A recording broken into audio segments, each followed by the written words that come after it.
ओम शांति। 26 जुलाई 2025 बाबा की महावाक्य। मीठे बच्चे, यह संगम युग विकर्म विनाश करने का युग है। इस युग में कोई भी विकर्म तुम्हें नहीं करना है, पावन जरूर बनना है। प्रश्न, अति इंद्रिय सुख का अनुभव किन बच्चों को हो सकता है? उत्तर, जो अविनाशी ज्ञान रत्नों से भरपूर हैं, उन्हें ही अतीन्द्रिय सुख का अनुभव हो सकता है। जो जितना ज्ञान को जीवन में धारण करते हैं, उतना साहूकार बनते हैं। अगर ज्ञान रतन धारण नहीं तो गरीब हैं। बाप तुम्हें पास्ट, प्रेजेंट, फ्यूचर का ज्ञान देकर त्रिकालदर्शी बना रहे हैं। गीत ओम नमो शिवाय। Om Shanti. Past so present चल रहा है, फिर यह जो प्रेजेंट है वह पास्ट हो जाएगा। यह गायन करते हैं पास्ट का। अभी तुम पुरुषोत्तम संगम युग पर हो। पुरुषोत्तम अक्षर जरूर डालना चाहिए। तुम प्रेजेंट देख रहे हो, जो पास्ट का गायन है वह अब प्रैक्टिकल हो रहा है। तुम प्रेजेंट देख रहे हो, जो पास्ट का गायन है वह अब प्रैक्टिकल हो रहा है। इसमें कोई संशय नहीं लाना चाहिए। बच्चे जानते हैं, संगम युग भी है, कलयुग का अंत भी है। बरोबर संगम युग 5000 वर्ष पहले पास्ट हो गया है, अब फिर प्रेजेंट है। अब बाप आए हैं, फ्यूचर भी वही होगा जो पास्ट हो गया। बाप राजयोग सिखला रहे हैं, फिर सतयुग में राज्य पाएंगे। अभी है संगम युग। यह बात तुम बच्चों के सिवाय कोई भी नहीं जानते। तुम प्रैक्टिकल में राजयोग सीख रहे हो। यह है अति सहज। जो भी छोटे अथवा बड़े बच्चे हैं, सबको एक मुख्य बात जरूर समझानी है कि बाप को याद करो तो विकर्म विनाश होंगे। जबकि विकर्म विनाश होने का समय है, तो ऐसा कौन होगा जो फिर विकर्म करेगा? परंतु माया विकर्म करा देती है। समझते हैं चमाट लग गई, हमसे यह कड़ी भूल हो गई। जबकि बाप को बुलाते हैं कि हे पतित पावन आओ। अब बाप आया है पावन बनाने, तो पावन बनना चाहिए ना। ईश्वर का बनकर फिर पतित नहीं बनना चाहिए। सतयुग में सब पवित्र थे, यह भारत ही पावन था। गाते भी हैं वाइसलेस वर्ल्ड और विशियस वर्ल्ड। वह संपूर्ण निर्विकारी, हम विकारी हैं, क्योंकि हम विकार में जाते हैं। विकार नाम ही विशियस का है। पतित ही बुलाते हैं, आकर पावन बनाओ। क्रोधी नहीं बुलाते। बाप भी फिर ड्रामा प्लान अनुसार आते हैं। जरा भी फर्क नहीं पड़ सकता। जो पास्ट हुआ है सो प्रेजेंट हो रहा है। पास्ट, प्रेजेंट, फ्यूचर को जानना, उनको ही त्रिकालदर्शी कहा जाता है। यह याद रखना पड़े। यह बड़ी मेहनत की बातें हैं। घड़ी घड़ी भूल जाते हैं। नहीं तो तुम बच्चों को कितना अति इंद्रिय सुख रहना चाहिए।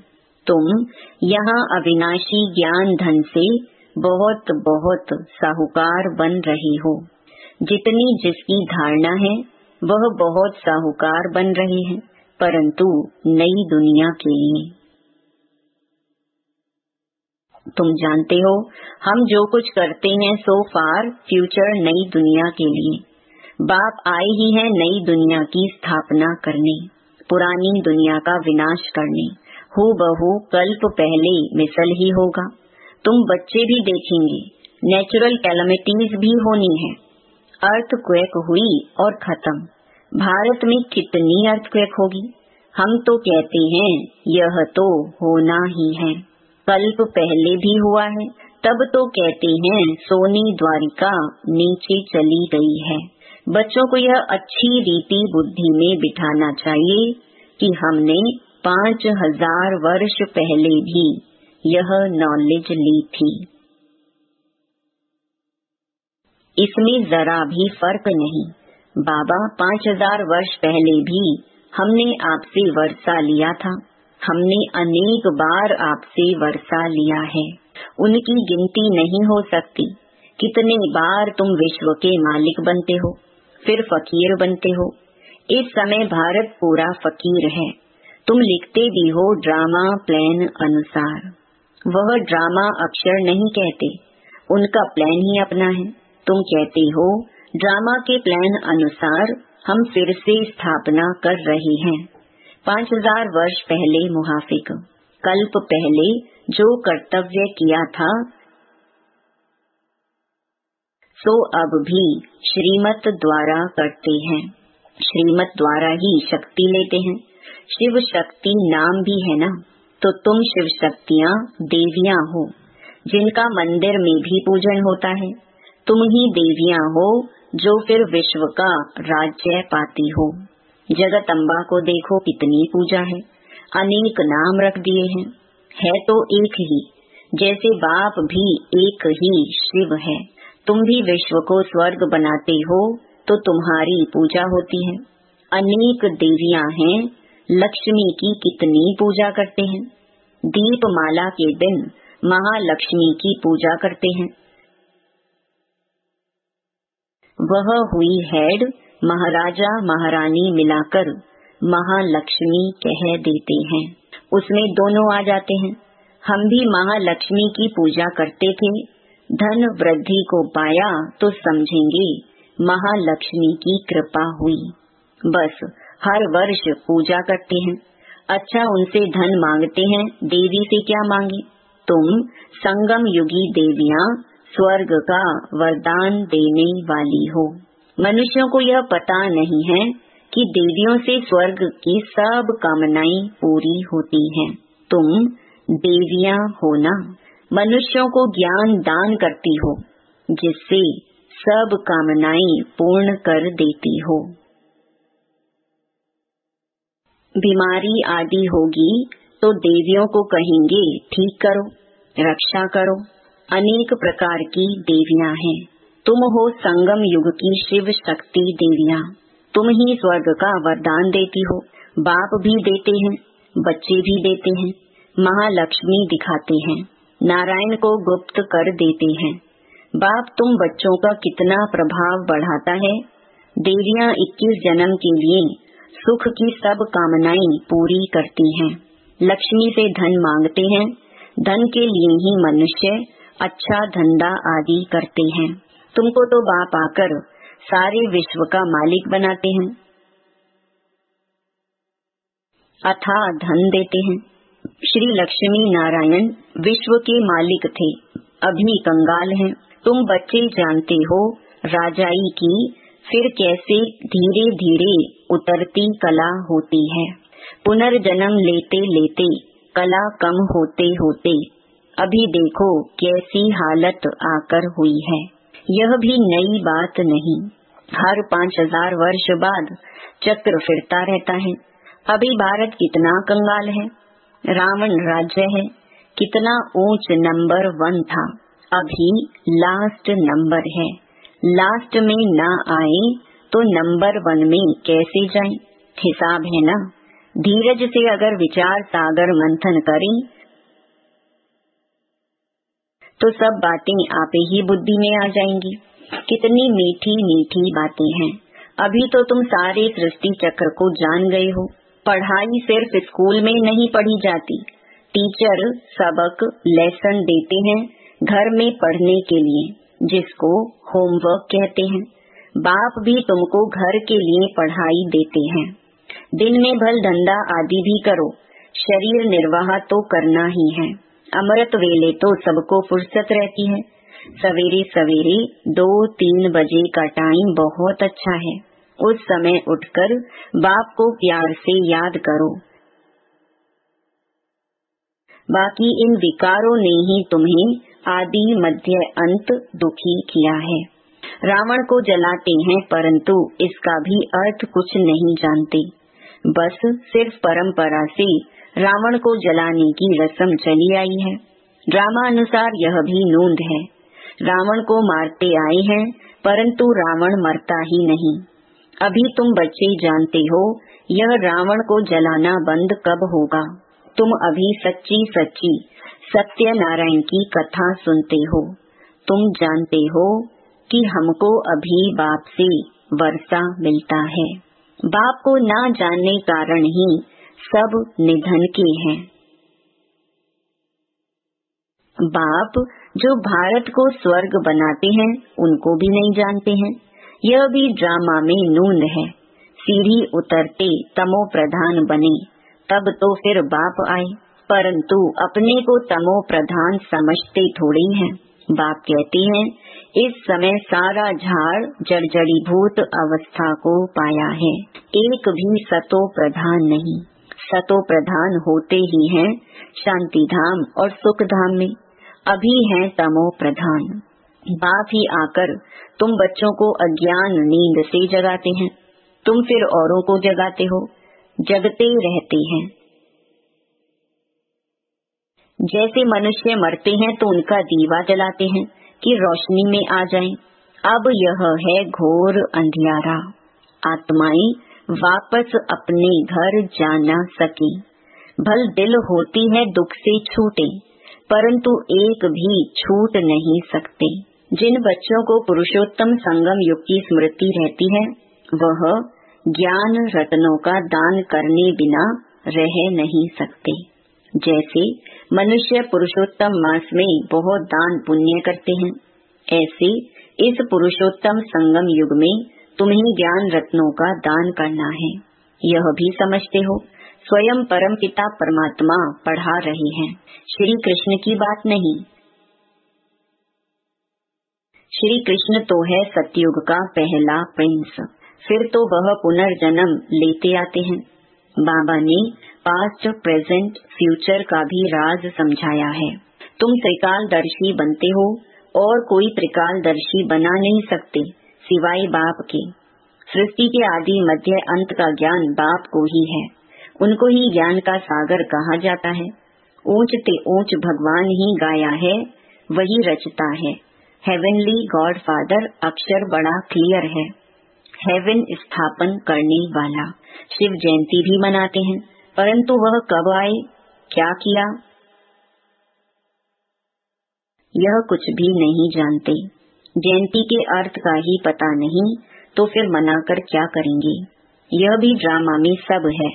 इस समय ही तुम बच्चे ड्रामा के आदि मध्य अंत को जानते हो, फिर कब नहीं। फिर जब बाबा आएगा तब ही जानेंगे। अभी तुमको स्मृति आई है यह 84 का चक्र कैसे फिरता है। भक्ति मार्ग में क्या है, उनसे तो कुछ भी मिलता नहीं। कितने भक्त लोग भीड़ में धक्का खाने जाते हैं। बाबा ने तुमको उनसे छुड़ा दिया। अब तुम जानते हो हम श्रीमत पर फिर से भारत को श्रेष्ठ बना रहे हैं। श्रीमत से ही श्रेष्ठ बनते हैं, श्रीमत संगम पर ही मिलती है। तुम यथार्थ रीति से जानते हो हम कौन थे, फिर कैसे यह बने हैं। अब फिर पुरुषार्थ कर रहे हैं। पुरुषार्थ करते करते बच्चे अगर कभी फेल हो पड़ो तो बाप को समाचार दो। बाप सावधानी देंगे फिर से खड़े होने की। कभी भी फेलियर हो बैठ नहीं जाना है, फिर से खड़े हो जाओ, दवाई कर लो। सर्जन तो बैठा है ना। बाबा समझाते हैं 5 मंजिल से गिरने और 2 मार मना मंजिल से गिरने का फर्क कितना है। काम विकार है 5 मंजिल, इसीलिए बाबा ने कहा है काम महाशत्रु है। उसने तुमको पतित बनाया है, अब पावन बनो। पतित पावन बाप ही आकर पावन बनाते हैं। जरूर संगम पर बनाएंगे। कलयुग अंत और सतयुग आदि का संगम है। बच्चे जानते हैं बाप अभी कलम लगा रहे हैं, फिर पूरा झाड़ यहाँ बढ़ेगा। ब्राह्मणों का झाड़ बढ़ेगा, फिर सूर्यवंशी चंद्रवंशी में जाकर सुख भोगेंगे। कितना सहज समझाया जाता है। अच्छा मुरली नहीं मिलती है, बाप को याद करो। यह बुद्धि में पक्का करो कि शिव बाबा ब्रह्मा तन से हमको कहते हैं कि मुझे याद करो, तो विष्णु के घराने में चले जाएंगे। सारा मदार पुरुषार्थ पर है। कल्प कल्प जो पुरुषार्थ किया है हूबहू वही चलेगा। आधा कल्प देही अभिमानी बने हो, अब देही अभिमानी बनने का पूरा पुरुषार्थ करो। इसमें है मेहनत।